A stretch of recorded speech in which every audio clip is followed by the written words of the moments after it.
Hello there. How are you? Is your day going okay? I hope so. I hope your day's going great. I hope it is certainly in the positive spaces of that 1 to 10 scale.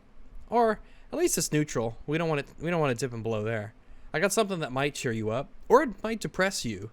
It might send you into a deep, dark black hole of sadness. But on the off chance it doesn't do that, we'll have a good time, right?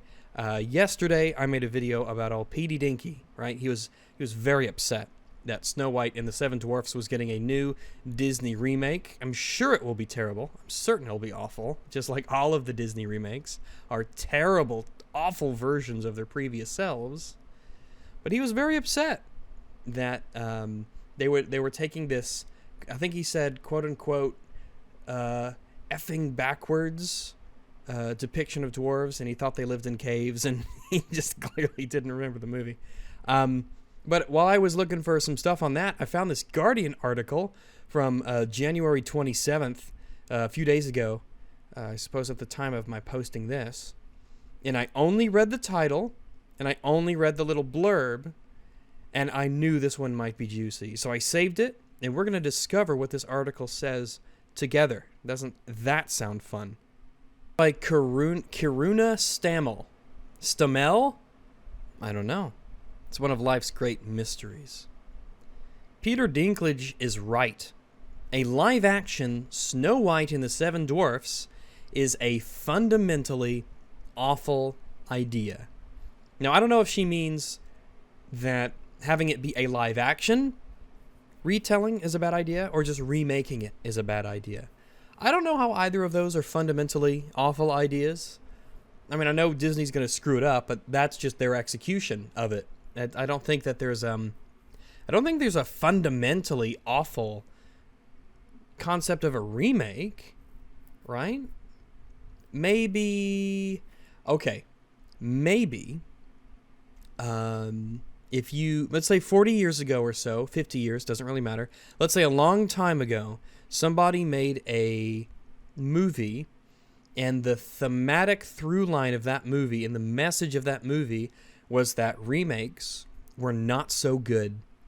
Remakes are, maybe they stymie progress.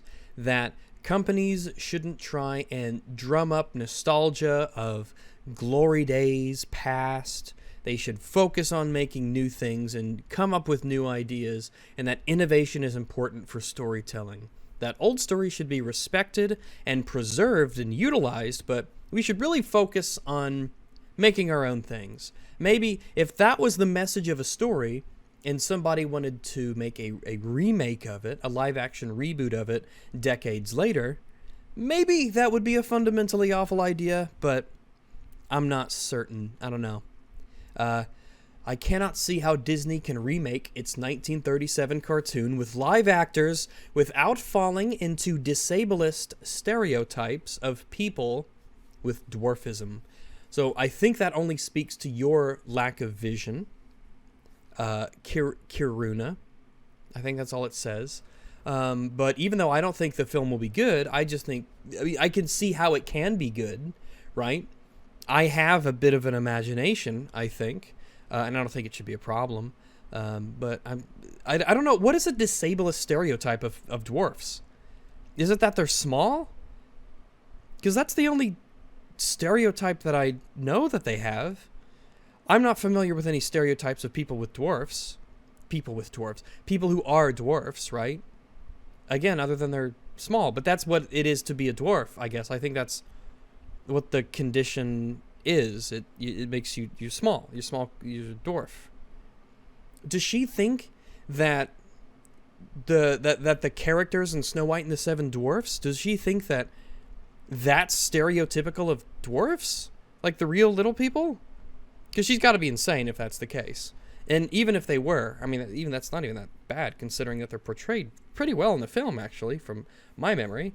I mean, even the header that she's using is that they're happy and they're playing instruments and they're very skilled, and so they practice crafts, and I don't know.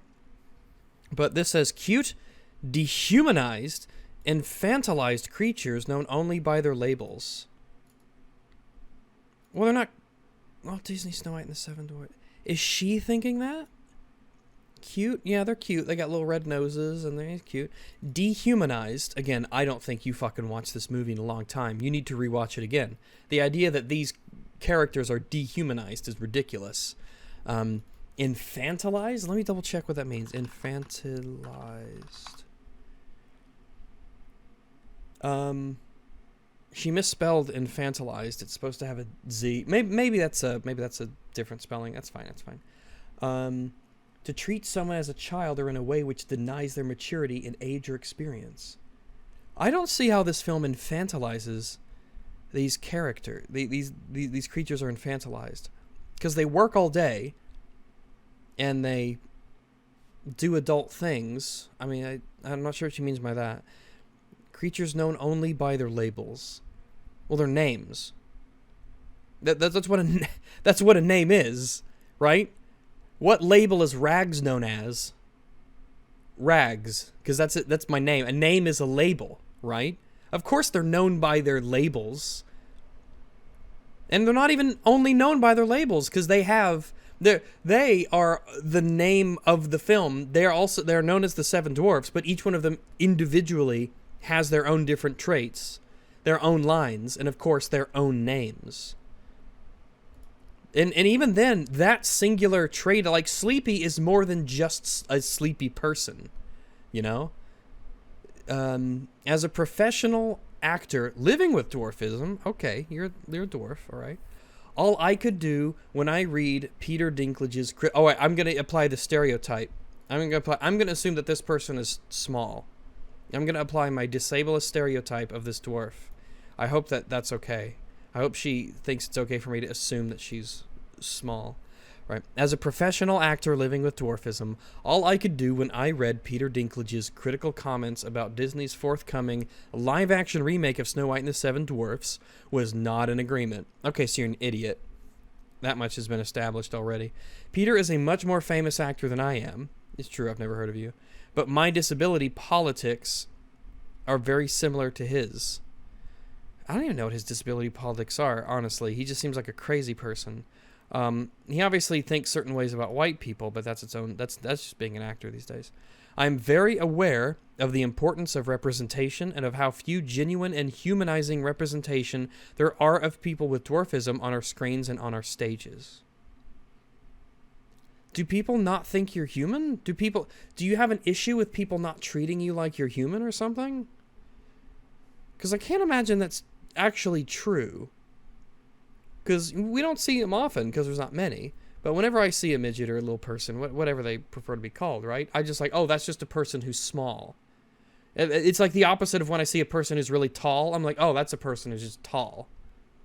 Or when I see someone who's black, I'm like, oh, that's a person who's black. Or, oh, that's a person who's white. It's like, oh, that's a person who's Asian. Their personness comes before anything else, right? But I guess that's a big problem for you. I'm sorry if it is, but I have trouble believing you.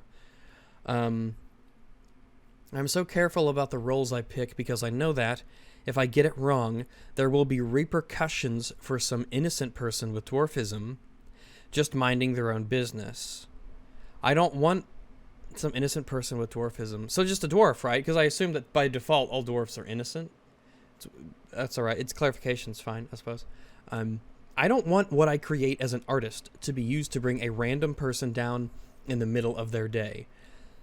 I had Mini-Me yelled at me by strangers for years after Austin Powers came out.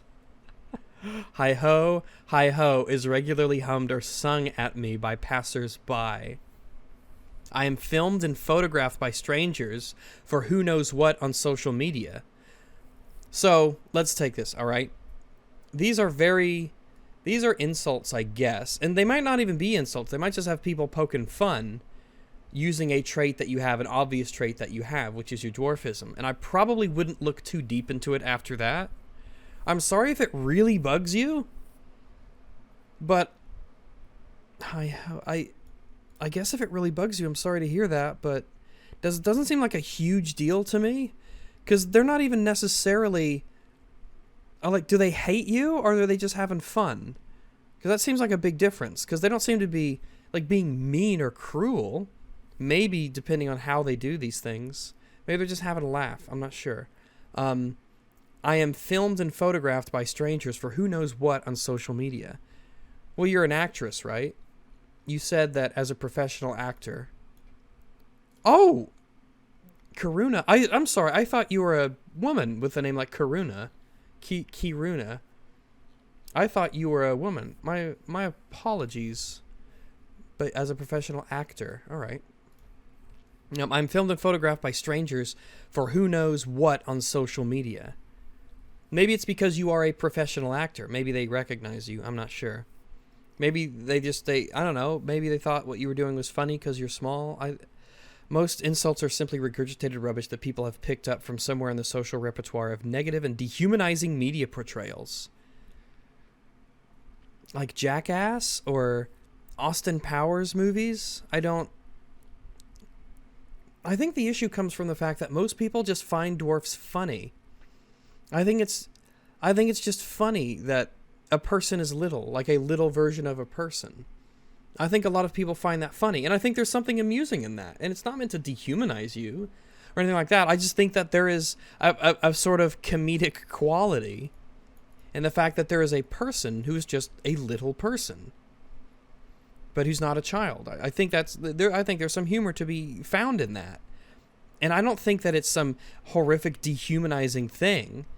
I almost feel like I would, if I was a dwarf or a little person, that I'd roll with it. Like I would make that a big thing about myself. Like I'm funny, and I don't know. I obviously can't speak to that because I'm not one myself. But I guess I'm sorry that sort of thing bugs you. Most people have never met a person with dwarfism. It is a rare condition. People only have a very few reference points. Pantomime, Disney's 1937 animated film, was something ridiculing that they saw in the press or on TV. The punchline to a comedian's joke. Oh my goodness gracious! A dehumanized character such as Mini-Me in a film. I can't speak to Mini-Me's character in the Austin Powers movies. The recurring hippo eats dwarf fake news article is the kind of degrading swill that circulates every few years. I guess I missed a lot of this stuff because I'm just not too familiar with it. Let's see. It is so disappointing that I am still more likely to be a mum, lover, secretary, lawyer, teacher, or doctor in real life than to play one in a Disney film. Is that disappointing?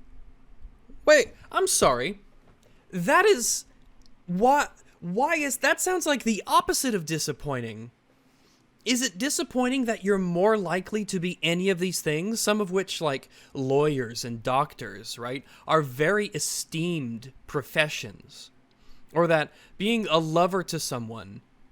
Wait, you're more likely to be in love with someone than to play a loved one in a... Well, yeah, that's everyone. That's all people. That's the same for everybody. I'm more likely to be loved by someone, all right, like a lover with a relationship kind of thing. Of course, I'm more likely to be in a romantic relationship, than to play someone in love in a Disney film. That's everybody. Why is that disappointing? If this was a normal-sized person, right, a typical person, saying this about, I'm more likely to be a mom, lover, secretary, a lawyer, teacher, or doctor in real life than to play one in a Disney film, that's the same thing for everybody. I don't see why... Okay, I'm sorry that disappoints you, that you're more likely to be a real doctor than to be a fake one on a Disney film. I'm sorry that upsets you. What a weird person.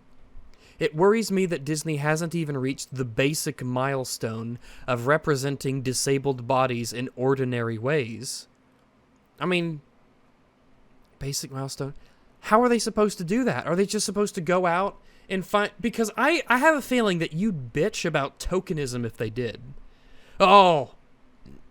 You would say. You'd say, oh, that's the sound you'd make. Except it'd be funnier coming from a little person. You'd say, oh! Oh! They just went out and found a little person or a dwarf. That's just tokenism. They just wanted to they didn't really see me as a person. They just wanted to represent me because of my dwarfism. I have a feeling that's what you'd say. I wonder, what are the companies that have reached the basic milestone of representing disabled bodies in ordinary ways. Is that a basic milestone? Because I don't think it's out of any cruelty or lack of empathy or they don't care about, disabled bodies. It's that those roles just typically don't come up often in media because there aren't that many disabled people in this way, right? You said yourself, most people have never met a person with dwarfism. It is a rare condition. One might even say that dwarfs are in short supply. But if there's so few of them, then why would it be a basic milestone to represent them in ordinary ways? I would assume most people think that they just live sort of normal lives. They just need more stools and things. I'm not sure. Maybe specially made cars and stuff. I don't know. And it is the fact that I don't know like an issue, because I don't think it impacts either our lives, right? Yours or mine. And I'm treating you just the same as I'd treat any other idiot who wrote this article, so... well. Yet are now undertaking the creatively fraught challenge. Creatively fraught. Let me just... I'll Google things every once in a while, just to make sure. Creatively fraught, so... filled with or likely to result in something undesirable. Or causing or affected by anxiety. I just think it means the first one. So creatively, this is likely to result in something undesirable. Challenge of dehumanizing their 7 most famous disability tropes. I disagree with the premise that the 7 dwarfs in the 1937 film are dehumanized. I disagree with that. I think you're simply asserting that. I don't think that you have presented any evidence to warrant that claim to be believed. I don't believe you. I do not believe you. You're going to have to prove this to me before I believe it. I will not accept your assertion. A live-action version of Snow White and the 7 Dwarfs will remove the safety net that animation provided. These cute, dehumanized, infantilized, animalistic creatures, known in the 1937 film only by their labels, Dopey, Happy Dog, etc. So those are their names. Jesus, those are their names. And they're like, do you think that the film is saying that all dwarfs are they're just like either sleepy or dopey or happy? What about Doc? He's kind of like the leader, sort of the group. What is that supposed to be? That's their names. No, I don't think... Does anyone actually think that dwarves fall into one of the 7 categories of the leader or one of these 6 just physical attributes? Animalistic creatures. They speak and they sing and they play instruments and they dance. They work hard in the mines to get great riches and minerals. They say they like to do it. They have... I don't even understand. Well, I don't know what you mean by animalistic. They live in a lovely cottage that is downright idyllic. Okay, if you think that's animalistic, I wonder what if you directed the 37 film, what would you do to humanize them? Like, would there be a woman in the group who's just, of course, the leader and she's, of course, the best at fighting? I don't know. Interestingly, by the way, yeah, they're not fully people. I mean, they are fully people, actually. They are.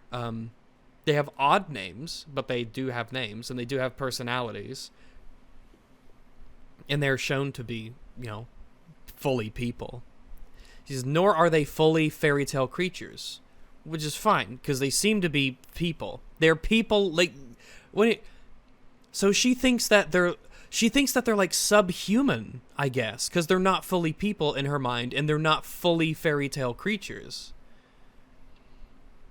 It's bizarre. She thinks that their depiction is subhuman. That's amazing.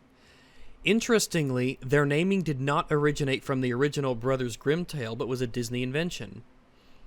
But as a cartoon, it is... What were the original 7 Dwarfs' names? Let me look. 7... Okay.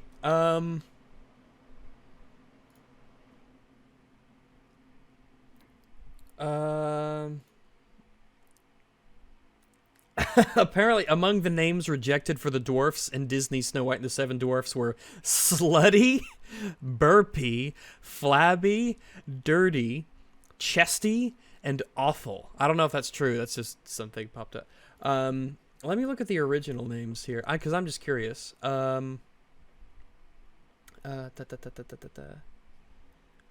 Okay, this is these are the original names. This was in 1812, I think. Oh no, it's a 1912 story. No, the story was from 1812. In 1912, it was adapted into a Broadway play where they had the names Blick, Snick, Flick, Plick, Wick, Glick, and Quee. Quee was the youngest, and it says Blick's the eldest. So I there you know. There you go.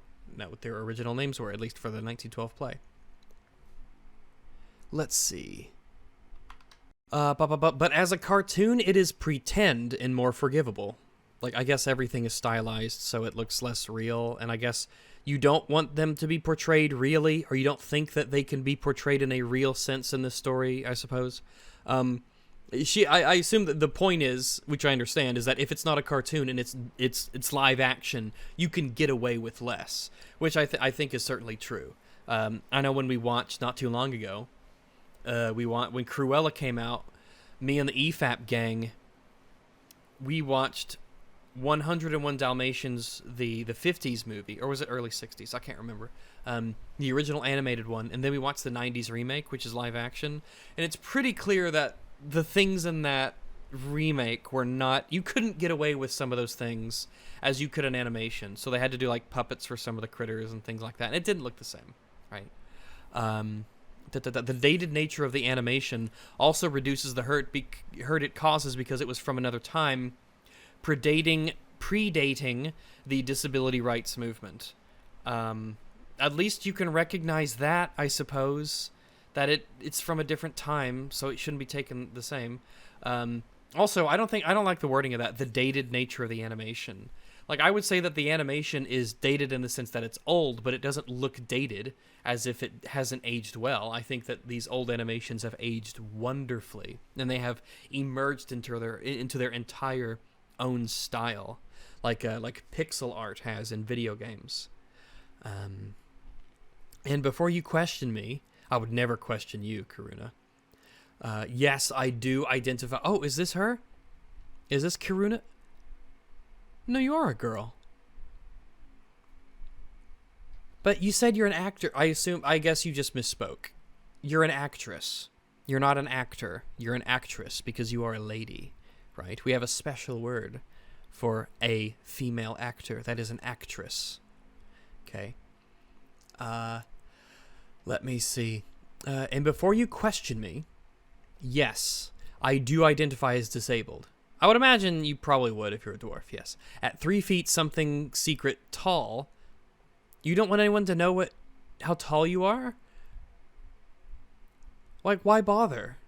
Why bother not? Just say you're 3 feet, like 5 or 6 or whatever. I mean, does it even matter? Does the difference between 3 feet 1 and 3 feet 11, does it mean anything to anyone else? Does it bother you that people might know? That's fine.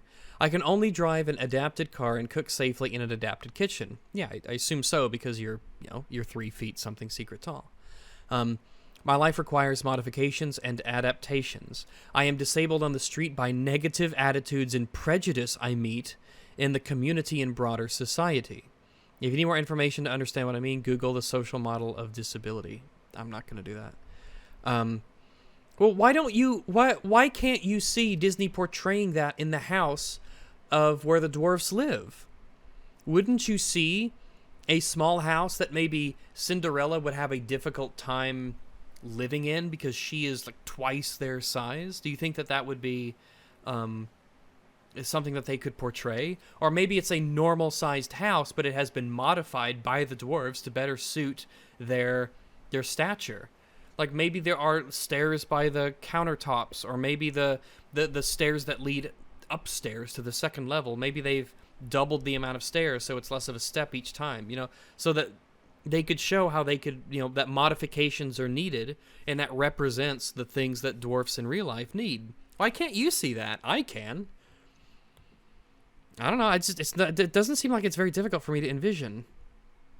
I simply cannot see how Disney can make a live-action version of its 1937 film. Proper use of the possessive it. Very good. Good on you. You missed the actress thing, but you won back a point with its. You did it earlier, but that's just a copy of this. Blah, blah, blah, without falling into disabled stereotypes of people with dwarfism. It will have to involve disabled creatives and empower people with dwarfism to forge their own representations, steer their own roles in the story, and give space to their voices. Disney will have to listen. Okay, it will have to involve disabled creatives, which it won't. You don't need a dwarf as a creative idea giver. My mind is blanking right now on the term creative director, right? To have the film, I guess, portray dwarfs in a positive light, right? Because the representation, supposedly, in what's in the film itself is what matters more than the person who did it, right? Cause it will not have to involve an actual dwarf in order to, lend credence to that. And empower people with dwarfism to forge their own representations, steer their own roles in the story, and give space to their voices.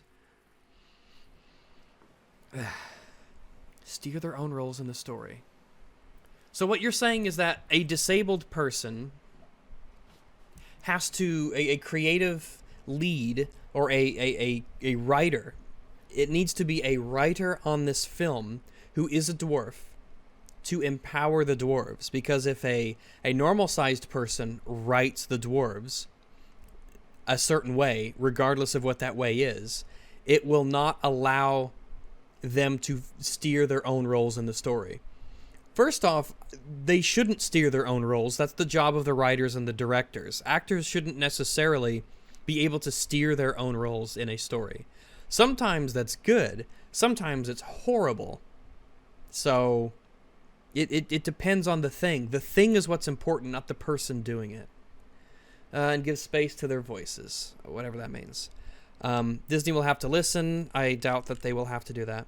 Which means being open to awkward conversations in the workshopping of ideas from a minority community. I didn't know dwarfs were a community. Now the Seven Dwarfs are a community of a kind. They live together and work together, right? But are dwarfs in real life a community? Or are they just a demographic of people who live amongst us, right? I don't know. Maybe they are. I'm legitimately not sure. That could be true that they are a community, or they might not be a community. Plus, it depends on how you define community in that sense. That's okay. Minor point. Disney has responded to concerns in a statement. To avoid reinforcing stereotypes from the original animated film, which, again, I want to know, what are these stereotypes? Again, I hear this. What are the stereotypes? I need to know. Drink time. Delicious tea. Louisiana. It's very lovely. Right out of my Yeti. Keeps it cold. It's refreshing. I want to know, what are these negative stereotypes? Can you please tell me? Because I don't know what you're referring to. I legitimately do not know what these stereotypes are. Other than being short, I guess. But that's sort of comes with the territory. There's nothing we can do about that. And I assume you think it's good to have that stereotype because you need specialized equipment to help you with driving cars and kitchens and things of that nature, right? So that's a good stereotype in your mind? I would assume. I'm not sure. Perhaps you can email me and let me know. But I would like to know what the stereotypes are from the original animated film. And if there are stereotypes, is that the fault of the film or people's interpretation of that film after many, many decades? Because maybe the film says one thing, but people take away a different thing, which happens all the time in movies. We look forward to sharing more as the film heads into production after a lengthy development period. Okay. But in general, this is not something film production is renowned for doing well or at all. It is a process that is often glossed over with a tokenistic wave of the hand. There we go. right? You see the thing? I have too often been the only disabled person in the rehearsal room on a shoot. What's wrong with that? I mean, most people aren't disabled, so if you're if you're in a rehearsal room on a shoot, it's very likely that you might be the only disabled person in there. That's like someone saying, I was the only black person in the room when only 13% of the U.S. population is black, you know. Or I guess if you're British and there's even less of a black population, it wouldn't be unusual for if there is a black person there, for them to be the only black person there, simply because there's not that many black people per capita. Not per capita, the percentage of the population. That's not good or bad. It's just reflective of the people who live in the UK, or wherever it is you live. I'm not sure. I assume it's in the UK because you put mum instead of mom. But I'm just not sure. And plus, you write for The Guardian, and plus, I don't fucking care. As an actor, there is a fine line between advocating bravely and being emotionally frigid and just not open to their ideas. I don't know. That seems like it's a really thick line to me, but you're the actor. I think it seems like there's a lot of space between advocating bravely and being emotionally frigid and just not open to their ideas. You aren't the director, but you are the only one who knows the experience and how you are seen in the world. Well, if you bring up these things, now assuming that the fictional world that's being presented is supposed to be reminiscent or similar or contemporary, like the real world is. I guess the real world's always temporary or contemporary, right? Well, no, not necessarily. At the time, it's contemporary, but then it isn't afterwards. Forget I said anything. But yeah, if the director was to have a dwarf in a film do a thing that dwarfs just flat out can't do or don't normally do, or if the director wanted the dwarf to do something that a dwarf would do in a different way because of their disability, and you as a dwarf said, hey, actually we do it like this because of these and these reasons, so it would be more real and I guess more engaging potentially if you displayed how we actually did it in the film. And if the director did not go along with that, then I guess he's just being a dick, or he doesn't care about that realism aspect. Which are two completely different things, by the way. He might care, but he might think, yeah, but most people might not know that, and maybe it takes more time, and we don't have the time to spare to show that aspect of the film. So if you could just do it this way, then it would be better. I don't know. I'm not a director. Clearly, I'm not a director. But that's what I would take away from that. But maybe the director is a hateful prick.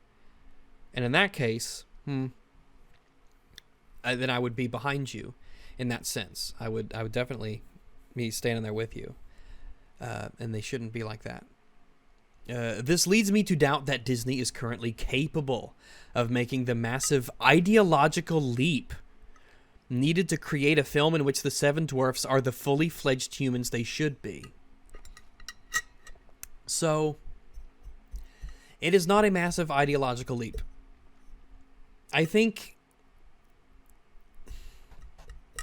again, I don't know if you've actually watched the old movie lately. I haven't, but I recall it fairly well. And I don't think that these Seven Dwarfs are portrayed negatively in a way that would make you think they're, as you think, apparently subhuman. But they do have real names. They do have...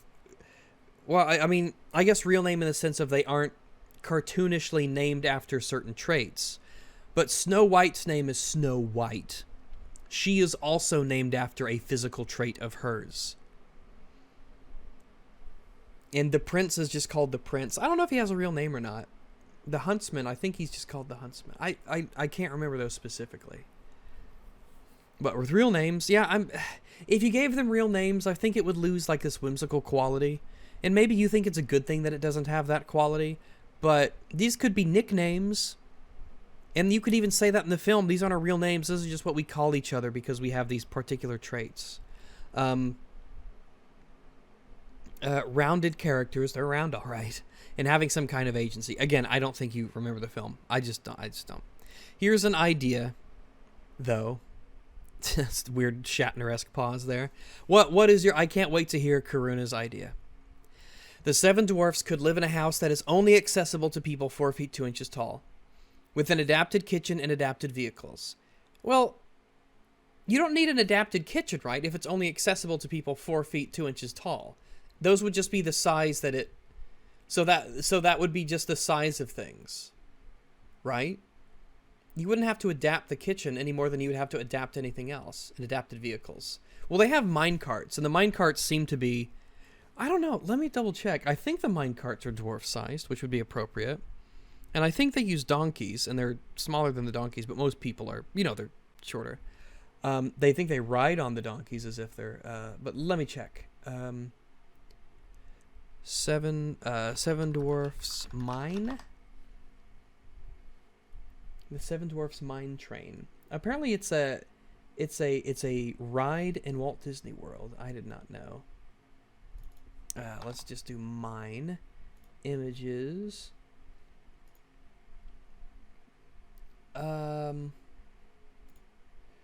Yeah, they're using one of them's using a deer to pull the minecart.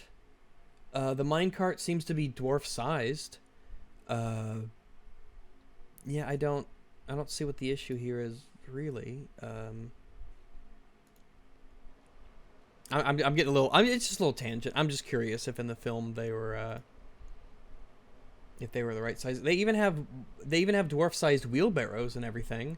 And their tools are dwarf-sized. But that all makes sense because they're dwarfs. So they would have smaller-sized things that's easier for them to use. And it's appropriate for them. But... well, what was the point? I got horrifically sidetracked. Where were we here? So all the average height people in their world are forced to bend over for 40% of the film, sit in little chairs, and stoop to use a stove. Maybe back pain destroys the evil queen, and the perils of bad ergonomic design are really and truly explored. So, I'm fine with the idea of the dwarves having a little cottage, because they are little, so they don't need a huge, normal-sized person cottage, especially for 7 people. So it makes sense that if Snow White was to live there, she would have to acclimate to that environment, and it might cause her to not want to live there, basically, because it's such a strain on her to be there. Sit in little chairs and stoop to use the stove. Yeah, sure. She'd probably have to be on her knees a lot of the time for the dwarves. That sounded wrong. But no, that wouldn't work because she would be... don't think about it. I don't know how back pain destroys the evil... I guess that's maybe a joke or something, but the perils of bad ergonomic design are really and truly explored. I mean, but I guess if she has to bend down all the time, sure, I guess. That would be an interesting take on Snow White and the Seven Dwarfs. Let the average height people be disabled by design and attitude for once. This almost comes as like vindictive. That's the vibe I get from this sentence, right? Let the average height people, just say normal people. Let the normal people be disabled by design and attitude for once. That just comes across as vindictive to me. Like you want them to suffer and know what it's like instead of... like if I was a dwarf, if I was a little person, right? I think it would be amusing for me to see a normal person kind of have the opposite experience as me, but it wouldn't be to, yeah, now you're disabled for once. I wouldn't have that attitude. It would almost like, I think it would be interesting for them to know what that's like, and I would want to share this experience with them, but I wouldn't want them to go through it necessarily for the experience itself. You could say, I think it would be interesting to have Snow White have to live in this cottage for a while and see the way that she has to change her movements and the way that she lives a normal life. That would have to change because everything around her is not designed for her size. That could be something that you explore. I think that would be interesting to explore. In fact, I would imagine that's probably what they're going to do because it makes more sense. And I'm big on things making sense in movies and films. Seven Dwarfs have a cottage that's dwarf-sized. seems pretty reasonable. And so she, not being dwarf-sized, would be the one who is essentially disabled by being too tall in that sense, right? And that could be interesting and humorous, but it could also be like, oh, I know what it's like to live, as a person, and maybe it could be a good parallel there, but it would never be in this vindictive kind of attitude that you seem to be. It's just, maybe I'm just reading too far into it. But this sentence, let the average height people be disabled by design and attitude for once, it comes across as a little upset. Is that the end? Yeah, looks like the end. I don't think there's comments, because they fucking would put comments on these, would they? Comment? Is there? Oh, no, it's just... Oh, this is just people's, stuff. This is just, I guess these are just comments from like commentary. Is there anything here? Neil Young's battle with Spotify is principled and comfortable. The pandemic has made me a late person. Will I ever find adrenaline again? Who's Emma Brox? Yeah, you can get fucked. That'll give you some adrenaline. It gives me adrenaline when I get fucked. No, we'll say, if that's fine. First dog on the moon. Who's first dog on the moon? Oh, it's like a little, it's a character. Oh, it's a dog character. Okay. Okay. During a pandemic, the healthcare system needs some effort and money. You are the government. That is your job. Okay. I don't care. Well, that was fun to read through. That's an interesting perspective. Certainly, I don't think this person is particularly bright. I don't think they remember the original film very well. I think they lack vision. They need to type actress instead of actor. They have a very bizarre take on the characters. Cute, dehumanized, infantilized, animalistic. Jesus Christ. Well, I hope you enjoyed that. Just thought, I think that was kind of fun to read through. Maybe that could be something I stream in the future. You guys could send me articles like that, and I could just give my live, maybe YouTube videos as well. That would be a fun thing to do. I do it on EFAP every Wednesday. We do our catch-up for Super Chats because we have such an incredibly, shockingly generous audience that gives us many Super Chats that basically keeps us alive. And we want to make sure to read all the Super Chats that we get and no one gets left out. So we spend Wednesdays reading out our Super Chats that we get. We don't want to miss any. We do that. Our ritual, our Wednesday rituals of late have been watching Boba Fett, recording that, then taking a little break to like grab a bite to eat or something, then settling down to do a Super Chat catch-up, and those can last 4, 5, 6, 7 hours, however long we go. But every Saturday, generally, we will do our EFAP streams. There's a link in the description there if you want to check those out. But I would be down to catch little articles like this and maybe a little YouTube video here and there as a stream, because I've been thinking about maybe getting into streaming more. That sounds like it could be fun. To get my thoughts out, keep my presence out there in between videos. Because I just got to get over this hump, this main video hump right now, then I think we'll be good. I've got some ideas for what I want to do in the future. I do want to focus a bit more on media, as you will see. And I think it'll work out really well. But thanks for listening. A bit of a long one, but, well, it's easy to make. Get some stuff out there. And I think there's things to say, things to think about, things to digest. Thanks for stopping by. Thanks for supporting me with a watch, or more if you're that generous. And I'll catch you guys later. Toodaloo. Doggo out. Ciao.